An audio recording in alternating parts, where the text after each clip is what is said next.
اب جو انہوں نے کہا کہ یہ لوگ نہ جاتے تو نہ مرتے، اللہ نے کہا وہ تو مرے ہی نہیں،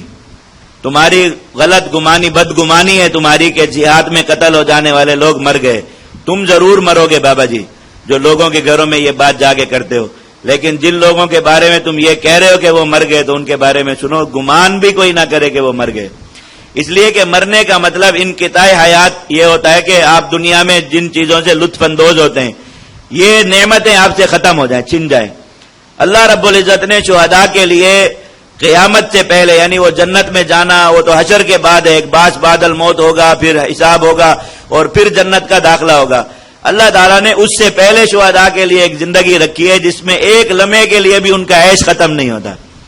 دنیا میں عیش کی کیا چیز ہے؟ کھانا پینا، گھومنا پھرنا، آپس میں گپ شپ لگانا، یہی عیاشی ہوتی ہے نا نوجوانوں کی۔ اللہ تعالیٰ نے فرمایا ان کا کوئی کام بھی نہیں رکا، وہ کھا پی رہے ہیں، وہ گھوم پھر رہے ہیں اور وہ آپس میں جو ہے وہ گپے لگا رہے ہیں۔ تو مرو گے تو تم نہ کھا پی سکو گے، اتنا عرصہ تمہیں کتنا عرصہ قبر میں رہنا ہے، کیڑے تمہیں کھائیں گے،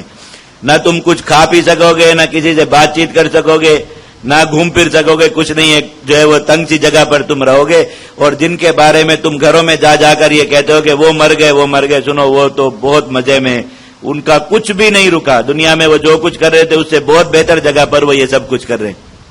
وَلَا تَحْسَبَنَّ الَّذِينَ قُتِلُوا فِي سَبِيلِ اللَّهِ أَمْوَاتًا،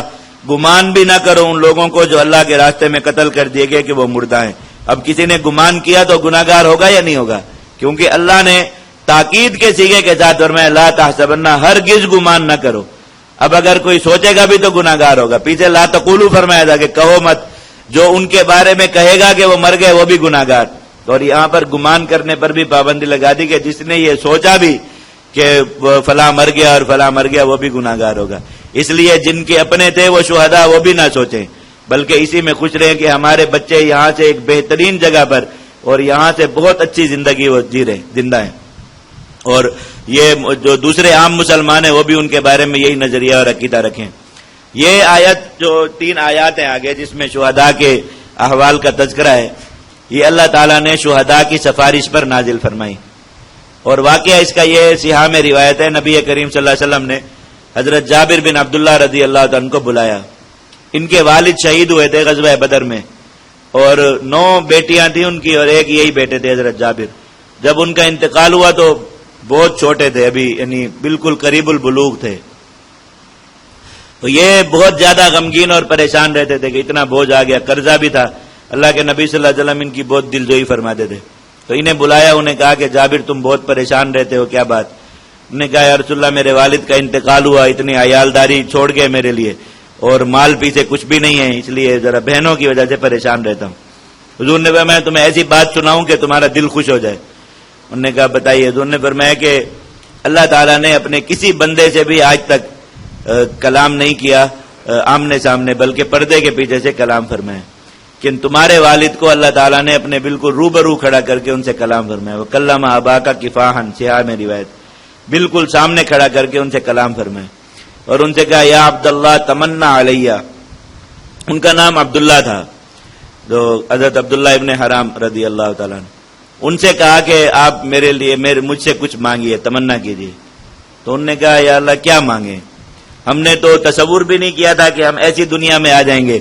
اور ہمارے خواب و خیال سے بھی بڑھ کر ہمیں یہاں سب کچھ ملا، تو آپ سے اب ہم کیا مانگیں؟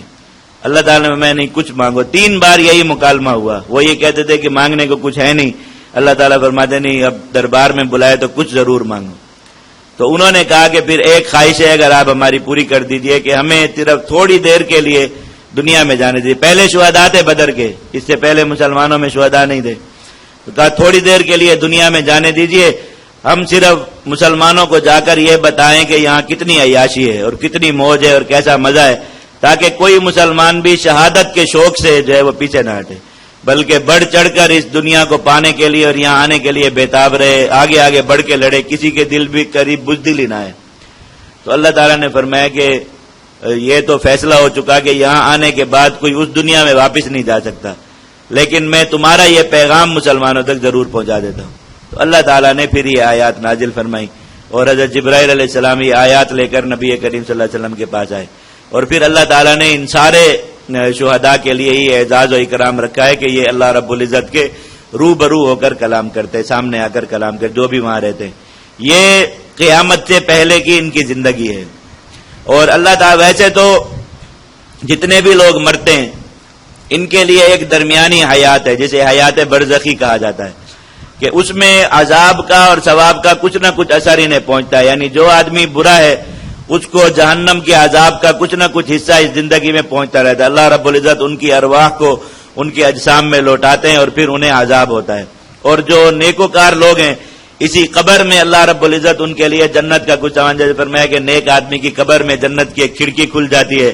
جنت کی ہوا وہاں آتی ہے اور جنت کی نعمتیں اسے وہاں کچھ نہ کچھ پہنچتی ہیں، کھانا پینا، یہ ساری چیزیں، تو وہ حیات برزخی میں انہیں بھی کچھ نعمتوں کا اثر ملتا ہے۔ لیکن شہداء کی حیات اور پھر ان سے بڑھ کر انبیاء کرام علیہم السلام کی حیات،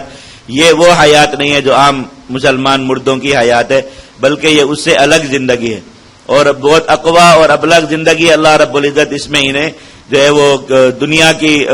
جو ہے یعنی جسم کا تعلق روح کے ساتھ کر کے ان کو یہ ساری نعمتیں اللہ رب العزت انہیں پہنچاتے ہیں، اور ان کے جو ارواح کا جو مسکن ہے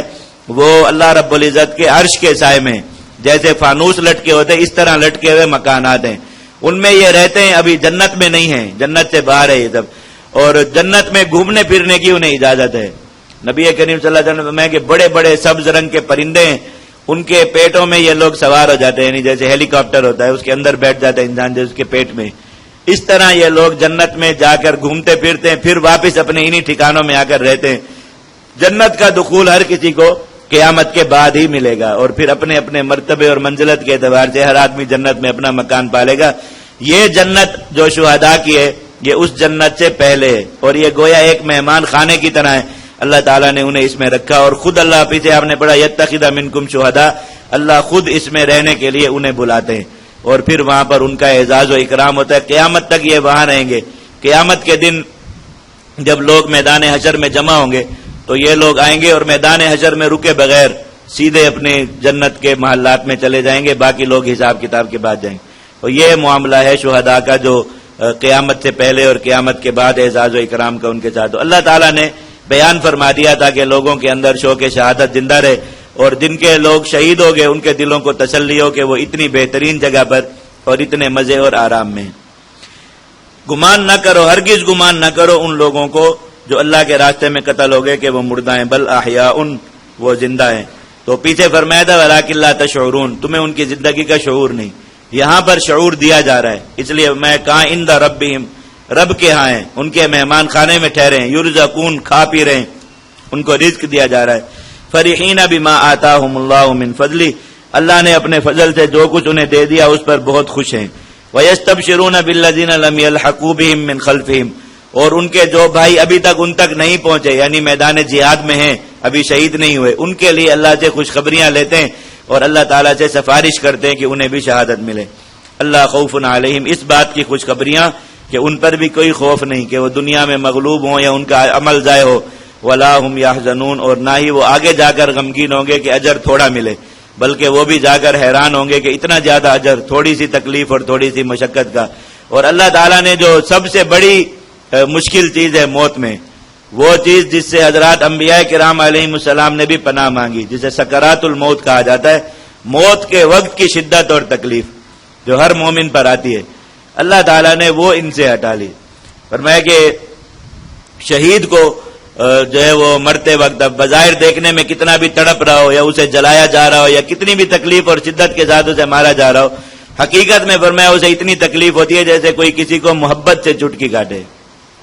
یہ قرص النملہ، بعض لوگ اس کا ترجمہ کرتے ہیں کہ چونٹی کے کاٹنے کا، یہ اس کا صحیح ترجمہ نہیں ہے۔